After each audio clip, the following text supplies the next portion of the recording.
mooy fa muy waxee as-salaatu ra'su diin fa kama annahu laa xayaata liman laa ra'sa lah fa kadalika laa diina liman laa salaata lah. nee na julli mooy bopp diine yàlla gi.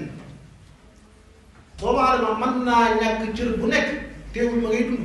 am na ku ñàkk tànk di dund, am ñu ñàkki loxo di dund, am ku ñàkk bët wala nopp. cër bu ne nit mën na koo ñàkk di dund, waaye bopp diw ñàkk na bopp amul bopp dama ngay dund, loolu kenn mësu koo dégg, kenn mësu koo gis, amul fenn. ku amul bopp rek mooy dundul. nee na julli nii la mel ci dina yàlla yi.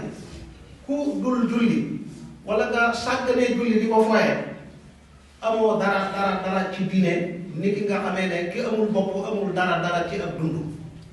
kon mbokk yi ngir ñu téye suñu diine nañu fonk waxtu borom bi subhanahu wa taala, nañu yittewoo woo gi ñuy borom bi di woo ci juróomi waxtu yi ñu di ko wuy ji, tey waajal wuy ji ba ci laab, di ko def ci teewlu, di ko def lu ci matal farata yi, sunna yi, wattu bi ko lépp loo xam ne mooy wàññi wala mooy yàq ak julli.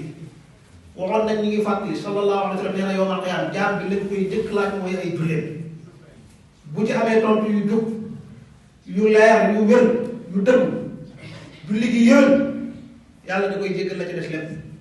waaye bu ci ak manqué amee la ca desaat ak lu